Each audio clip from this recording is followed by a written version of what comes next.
¿Cómo les va? Bienvenidos. Comienza nuestro encuentro semanal a través de COFA, Confederación Farmacéutica Argentina. Bienvenida a la farmacéutica Nancy Radicic. Y la primera pregunta es cómo tiene que ser nuestro comportamiento con niños en relación al sol en el verano. Hola, ¿qué tal?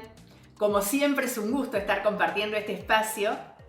Y es cierto, ya se acerca el verano, este esperado verano después de un año tan particular. Y con el verano se acerca un aumento en la cantidad de tiempo que vamos a estar expuestos al sol. Por lo tanto, es lógico que nos preguntemos de qué manera proteger a nuestros niños para que esa exposición al sol, que es necesaria, no entrañe riesgos. Podemos hablar de dos recomendaciones básicas. Exponerse dentro de los horarios cuidados, de los horarios permitidos, y exponerse de modo gradual. Los horarios permitidos implican hacerlo fuera de las horas cercanas al mediodía, que es cuando el sol cae de modo perpendicular sobre la superficie terrestre y tiene mayores probabilidades de producir daños. Es decir, entre 10:30, 11 de la mañana y 3:30 o 4 de la tarde aproximadamente, los niños no deberían exponerse de modo directo al sol. Tampoco los adultos en realidad, pero los adultos tenemos más protección. ¿Por qué tenemos mayor protección? La piel de todos los seres humanos, salvo en algunos casos particulares como es el de los albinos que carecen de este pigmento, produce un pigmento que se llama melanina. La melanina es la que le da color a la piel, también al cabello, al iris del ojo, pero que además nos protege de las radiaciones solares. Las pieles oscuras tienen mayor cantidad de melanina, mientras que las pieles claras y la piel de los niños tienen menor cantidad, es decir, menor protección.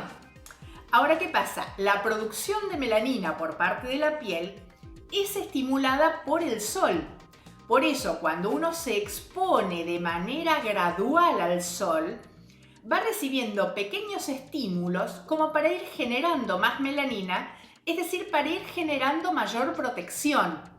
Por lo tanto, al cabo de unos días de exposición gradual y por breve lapso, vamos a tener mayor cantidad de melanina y vamos a estar más protegidos, lo cual no quita que nos vayamos a exponer al sol sin protección o en horarios no adecuados. ¿Y por qué es necesario que tomen sol? La exposición al sol es necesaria, salvo en bebés muy pequeños. Por debajo de los 6 meses en general no se recomienda exponerlos al sol de modo directo. Pero en los niños más grandes y en los adultos es necesaria esa exposición. Primero, como ya decía, para estimular a los melanocitos, que son las células de nuestra piel encargadas de producir melanina, es decir, para estimular la generación de ese protector natural contra las radiaciones solares que tenemos, porque necesariamente en algún momento, por diferentes actividades, vamos a estar expuestos a las radiaciones del sol. Entonces es importante que contemos con esta protección, más allá de que en algunos casos sea necesario agregar protecciones adicionales. Pero además, el otro punto importante por el cual es necesaria la exposición al sol es para favorecer la síntesis de vitamina D. La vitamina D interviene en nuestro cuerpo en la formación de los huesos y partes duras como los dientes y nuestro organismo la produce, pero para su producción necesita de las radiaciones solares. Una parte de la vitamina D puede incorporarse con los alimentos, pero una parte muy importante es generada por nuestro propio organismo con la presencia de la radiación solar. El déficit de vitamina D puede derivar en los niños en un raquitismo y en un adulto puede ser causante de osteoporosis, por ejemplo. Así que la exposición al sol es también una medida de prevención contra estas enfermedades. ¿Qué tipos de protectores solares son los recomendables? En cuanto a los protectores recomendados, en realidad la primer protección es física. Es decir, cubrir con gorras, viseras, mangas largas, pantalones largos, las partes del cuerpo que van a estar expuestas al sol. Esto sería lo más recomendable. En muchos casos no es posible o hay partes del cuerpo que lógicamente van a quedar sin cubrir. Entonces, en esos casos es recomendable el uso de un protector solar, salvo en niños menores de 6 meses, donde no se recomienda el uso de ningún protector solar, sino el evitar la exposición directa al sol. La protección en los bebés debe ser exclusivamente física. Pero en niños más grandes pueden utilizarse protectores solares de factor 15 hacia arriba. Es importante recordar que el número de factor indica la cantidad de tiempo que podemos estar expuestos al sol con ese protector colocado sin necesidad de renovarlo. Es decir, muchas veces se piensa, bueno, el niño debe usar un factor de protección alto. Sí, pero si se cuenta con un factor de protección menor, bueno, lo tendrá que renovar más seguido. Y esto es lo importante de los protectores solares. Que sea un factor alto si es posible, pero renovarlo periódicamente, particularmente si se ha ingresado en el agua, que por acción de arrastre va a ser eliminado, o si se está haciendo alguna actividad en la que se transpira mucho, donde también va a ser eliminado. Lo importante es la renovación periódica. En las partes que no quedan cubiertas por la ropa y las partes más expuestas, las orejas, muchas veces uno se olvida, pero las orejas están muy expuestas al sol, la nariz, la frente, el rostro en general, y las partes del cuerpo que no estén cubiertas por la ropa. Y por último, ¿cuáles son los síntomas que pueden indicar algún daño solar y cómo debemos actuar? Cuando uno habla de los riesgos causados por una exposición inadecuada al sol, piensa enseguida en las quemaduras, pero también está el peligro de deshidratación, golpe de calor y a largo plazo una exposición no adecuada al sol puede desencadenar un cáncer de piel. Cuando hay quemaduras, lo primero que vamos a notar va a ser eritema, la piel roja e inflamada. Y esa inflamación es justamente un mecanismo de defensa del organismo para contrarrestar esa quemadura. En esos casos, mientras no haya lesión, mientras no haya ampollas, lo más adecuado es agua fría para tratar de disminuir la temperatura y evitar que la quemadura siga progresando, y alguna buena crema hidratante, nada más. Tratar de evitar los muchos remedios caseros que andan circulando, porque en algunos casos pueden llegar a agravar la situación. Ahora, si hay lesiones, entonces consultar con un centro de salud porque hay que evitar que esas lesiones se infecten. En el caso de la deshidratación, los primeros síntomas que van a aparecer pueden ser fiebre, dolor de cabeza, vómitos, desvanecimiento en casos más graves, y ahí es la consulta inmediata con un centro de salud porque habrá que administrarle los medicamentos necesarios para que reponga el líquido y las sales perdidas. Pero, como decimos siempre, lo más importante es la prevención. Si esto es una deshidratación, se previene ingiriendo abundante cantidad de líquido. Lo ideal es agua, pero en los chicos muchas veces es difícil que la acepten, entonces algún jugo, cualquier líquido puede ayudar, pero lo importante es que se mantengan hidratados mientras estén expuestos al sol. Gracias, Nancy. Si te duele, que sea de risa. Para todas las demás molestias, existe Sertal. El antiespasmódico que alivia malestares estomacales, dolores menstruales, digestivos y espasmos intestinales. Sertal. Qué felicidad sentirse bien. Llega el farmacéutico Víctor Morando y preguntarte cuál es la función de un digestivo o de un antiespasmódico. Hola Tete, un gusto, muchas gracias por la invitación, muchas gracias a COFA y al equipo de Con Vos 24 Horas. Bueno, un digestivo claramente ayuda a la digestión, y el sistema digestivo es aquel que cumple la función de transformar los alimentos en nutrientes para poder ser asimilados.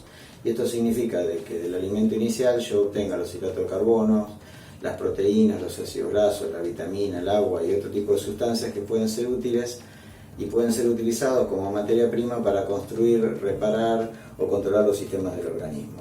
Todo esto va a estar autorregulado por el sistema nervioso y también por un control humoral que está dirigido por hormonas y por péptidos. Por eso la digestión es un tratamiento complejo que puede afectar los problemas digestivos a las personas en todas sus edades.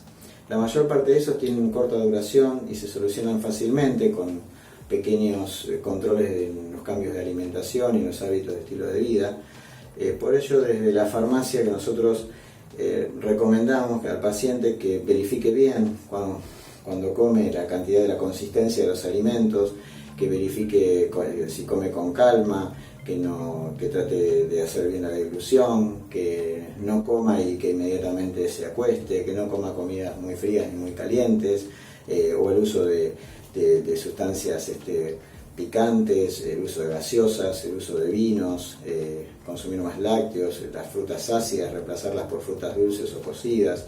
Pequeños tips que nos ayudan con la digestión, al igual que el hecho de tomar 2 horas después de la alimentación ciertas infusiones que colaboran con la digestión, como por ejemplo los tés de hinojo, de jengibre, de té negro, de manzanilla, de menta, polio, anís, por decir algunos. Es decir, todos estos nos ayudan y colaboran con el proceso de digestión. En cuanto a la farmacología del aparato digestivo, ya es un poco más complejo. Incluyen antiácidos, inhibidores de la secreción ácida, inhibidores de la bomba de protones, antihistamínicos, antieméticos, eméticos, antidiarreicos, sales de rehidratación oral. Por lo tanto, ya es más complejo y recomendamos prudencia a la hora de utilizar los mismos.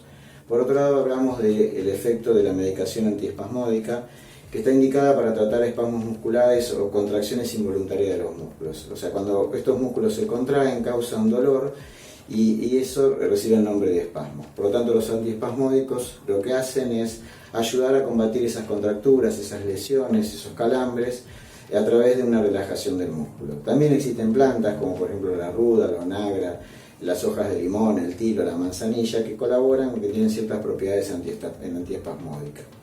La farmacología de los antiespasmódicos es compleja, básicamente actúan de 2 maneras, por un mecanismo anticolinérgico, que es antagonizando un neurotransmisor, que es la acetilcolina, y por otro lado los que ejercen acción directa frente al músculo. Hay una amplia variedad de fármacos que actúan sobre ellos, por eso que nosotros hacemos una fuerte hincapié de que la digestión puede modificarse porque yo comí demasiado o porque existen otras patologías que puedo desconocer.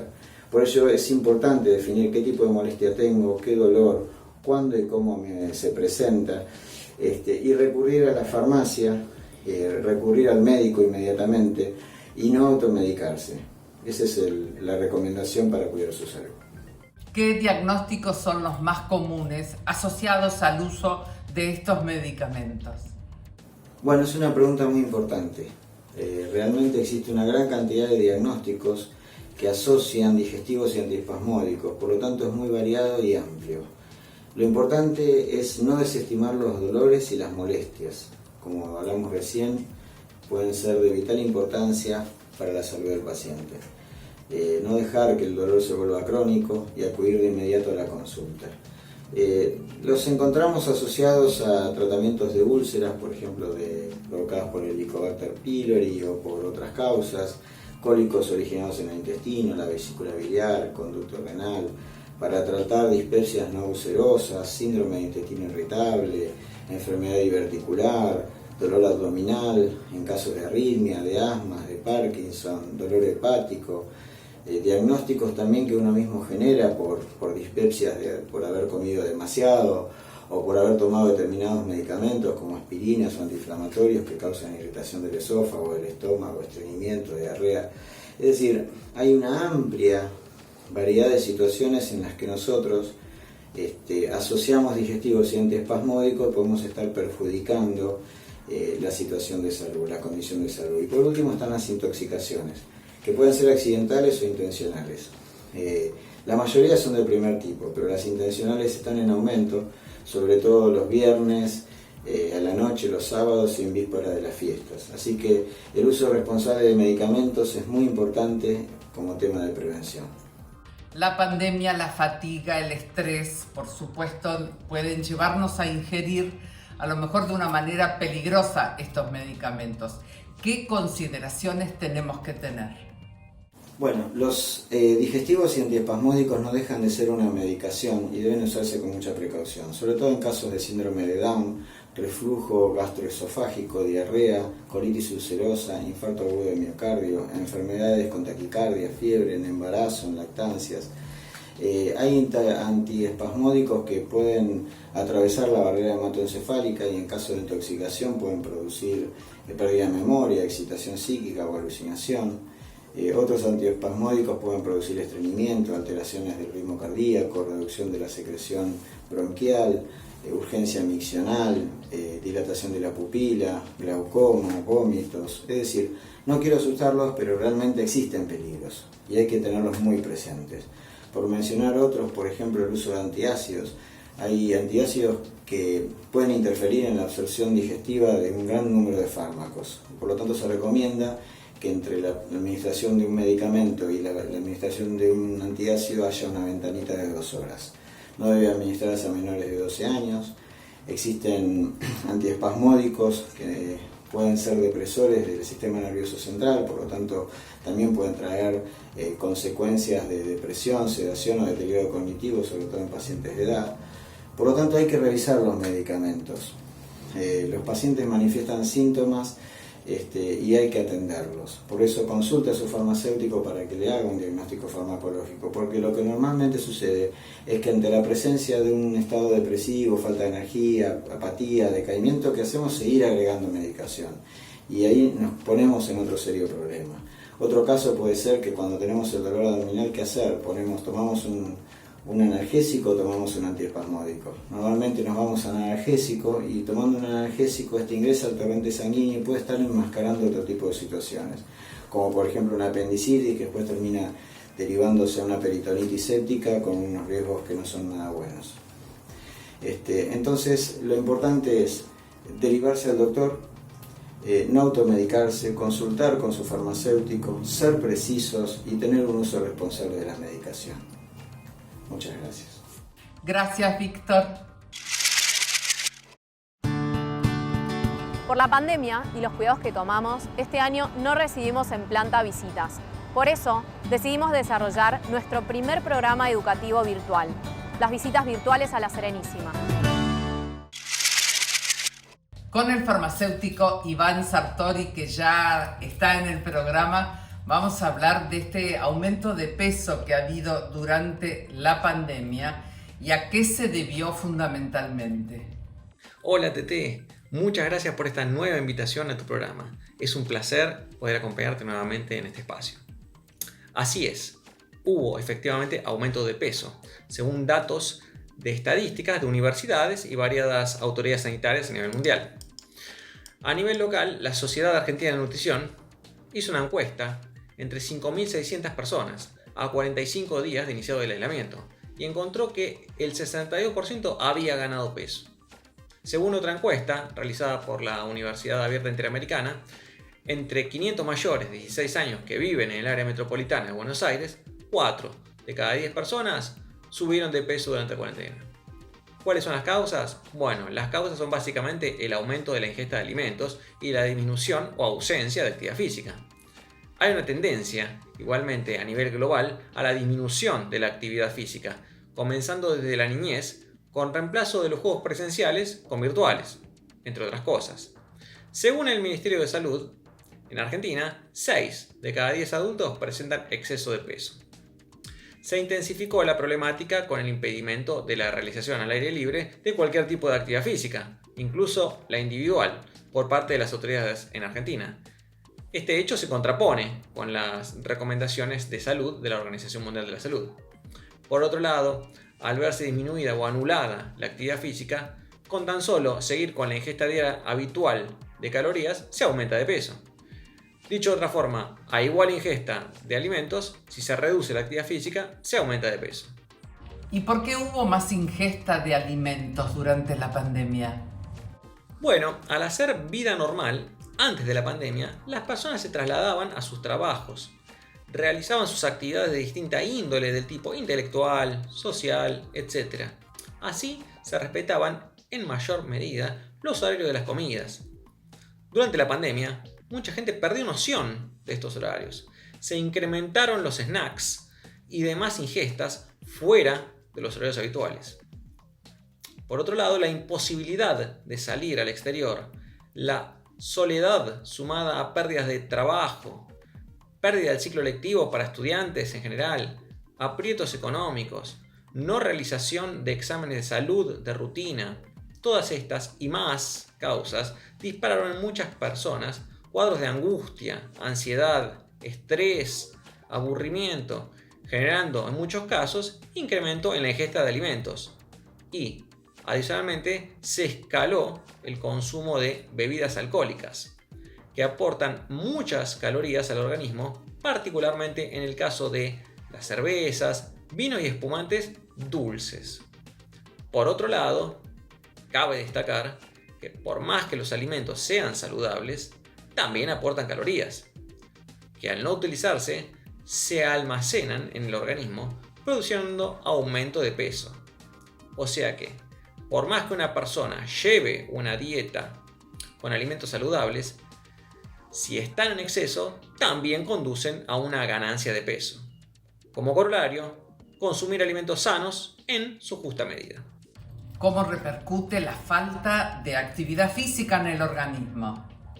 La falta de actividad física en el organismo aumenta la probabilidad de padecer enfermedades crónicas, como por ejemplo diabetes, hipertensión arterial, distinto tipo de cánceres, desregulación de los niveles de colesterol. Cabe recordar aquí que la actividad física favorece el aumento del colesterol HDL, que es el que se cataloga como el colesterol bueno. Se pierde agilidad, flexibilidad, resistencia, fuerza, capacidad aeróbica. Y no solo va en detrimento la salud física, también hay un deterioro de la salud mental. Por un lado, como comenté recién, se incrementa la probabilidad de padecer ansiedad, angustia, que puede conducir a cuadros de depresión. Hay también afectación del sueño, aumenta así la probabilidad de aparición de enfermedades neurológicas, como por ejemplo demencia, Parkinson o Alzheimer. La actividad física favorece las interconexiones neuronales. Se activan zonas en el cerebro. Esta activación se hace evidente al observar tomografías computadas. La actividad física favorece entonces la comprensión y el razonamiento. Para dar un ejemplo, en un proyecto llevado adelante en una escuela en Minnesota, en el estado de Minnesota, Estados Unidos, se estableció un programa de actividad física durante el día escolar. La escuela estaba entre las últimas en el ranking estatal.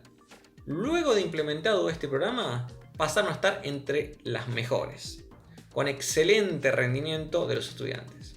Como conclusión, puedo decir que la actividad física permite conservar el cuerpo sano y la mente sana. Muchas gracias. Gracias, Iván.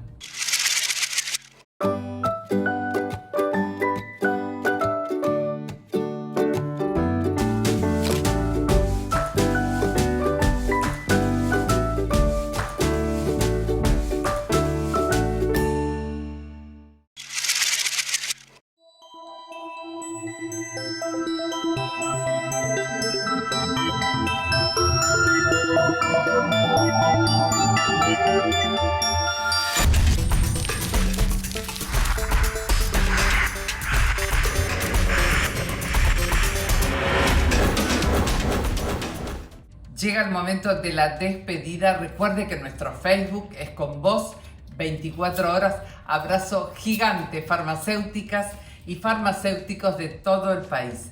Gracias. Nos volvemos a encontrar a través de COFA.